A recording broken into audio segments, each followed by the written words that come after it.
বর্ষার প্রথম ইলিশ কিন্তু চলে আসলো আমাদের বাড়িতে। সকালবেলা ঘুম থেকে উঠেই দেখি মুষলধারায় বৃষ্টি হচ্ছে। বড়মশাইয়ের ছুটি, বাড়িতেই আছে, আর বলল চলো আজকে তাহলে যাই বাজারে, গিয়ে একটু ইলিশ মাছ কিনে আনি। আমি তো এক পায়ে রাজি, কারণ আমার কিন্তু ইলিশ চিংড়ি এই দুটো মাছ খেতেই ভীষণই ভালো লাগে। তা আবার যদি হয় সর্ষে বাটা, তাহলে তো কোনো কথাই নেই। তাই বাজার থেকে দেখো ছোট ছোট দুটো ইলিশ কিন্তু আমরা কিনে এনেছি।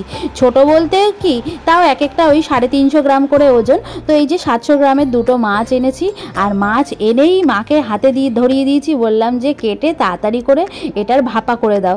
দেখো ইলিশ আনাতে কিন্তু আমি ভীষণ খুশি, আর মা এদিকে বসে পড়েছে দেখানোর জন্য যে কোনটা মেয়ে ইলিশ কোনটা ছেলে ইলিশ।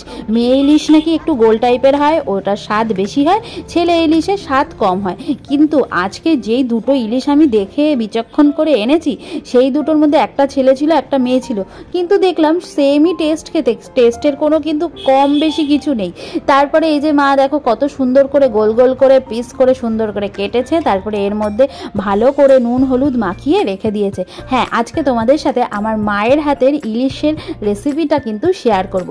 তারপরে দেখো এখানে নিয়ে নিচ্ছে কালো সর্ষে আর কিছু কাঁচা পাকা লঙ্কা। প্রথমে সর্ষেটাকে একটুখানি শুকনো খোলায় মানে মিক্সিতে গুঁড়িয়ে নেবে, তারপরে কাঁচা লঙ্কা আর একটু নুন দিয়ে জল দিয়ে ভালো করে কিন্তু এই যে সর্ষের পেস্টটা করে নিয়েছে।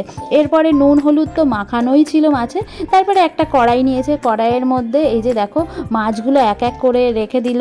তারপরে কিন্তু এই যে সর্ষে বাটা যেটা ছিল সেটা এর মধ্যে ঢেলে দেবে।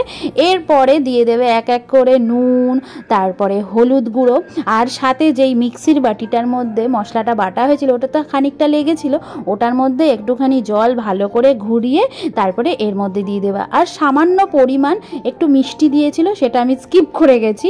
তারপরে এখানে দিয়ে দিল সর্ষের তেল, একটু বেশি করেই সর্ষের তেল দিতে লাগবে। তারপরে ভালো করে এই যে মাছটা মাখানো হচ্ছে না, ইলিশ মাছ হতে এত কম সময় লাগে, মানে ফটাফট এই মাছের রেসিপিটা কিন্তু হয়ে যায়। তারপরে অল্প একটুখানি জল দিয়ে এটাকে সুন্দর করে কাচিয়ে একদম পরিষ্কার করে একদম গ্যাসে বসিয়ে দিল, আর সাথে দিয়ে দিল একটা ঢাকনা চাপা। ব্যাস এই 8 থেকে 10 মিনিটের মধ্যে কিন্তু ইলিশ মাছের রেসিপি কমপ্লিট হয়ে গেল। এই দেখো মা এখন ঢাকাটা খুলে নেবে। ওফ, কি সুন্দর যে গন্ধ বেরাচ্ছিল না, কি বলবো।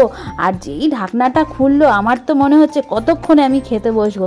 দেখো রান্না কিন্তু প্রায় কমপ্লিট, এবার এটাকে নামিয়ে নেওয়া হবে। দুপুরবেলা বসে পড়েছিলাম খাওয়া দাওয়া করতে। প্রথমে ছিল কিন্তু উচ্ছে দিয়ে কুমড়ো ভাজা, কারণ প্রথমে কিন্তু আমার মাছ খেতে একদমই ভালো লাগে না।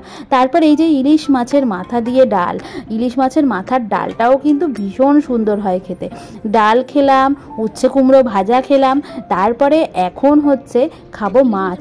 কিন্তু তার আগে চলো এই যে ইলিশ মাছের মাথাটা দিয়ে ডালটা পেয়েছি, সেটা দিয়ে একটু আলুর চিপস দিয়ে খেতে কেমন লাগছে তোমাদের সাথে একটু শেয়ার করে দিই। ও হো, মা যে কি ভালো রান্না করে না। আসলে আমার মায়ের হাতের রান্না আমার কিন্তু ভীষণ প্রিয়। যখনই মাছ আনি মাঝে মাঝেই মাকে বলি রান্না করতে, কেন বলো তো, আমার থেকে আমার মা মাছটা ভীষণ ভালো করে। এই যে পাতে পড়ে গেছে ইলিশ মাছ, আমি এখন কথা বলবো কি, জিভে তো জল চলে আসছে, কি করে বলি বলো। তাও অনেক জিভের জল সম্বরণ করে তোমাদের সাথে কথা বলছি। সত্যি ইলিশ মাছের টেস্টটা কিন্তু দুর্দান্ত ছিল। এই যে আমার পাতেও পড়ে গেল ইলিশ মাছের পেটি, সাথে আবার ইলিশ মাছের একটু তেল, এটা দিয়ে খুব সুন্দর করে ভাতটা মাখিয়ে এখন কিন্তু মাছ খাবো। কেমন লাগলো তোমাদের ভিডিও জানিও। ভিডিও ভালো লাগলে লাইক কমেন্ট শেয়ার আর ফলো করতে ভুলো না। আর এই বর্ষায় কে কে ইলিশ খাচ্ছ অবশ্যই আমাকে কমেন্টে জানিও। টাটা।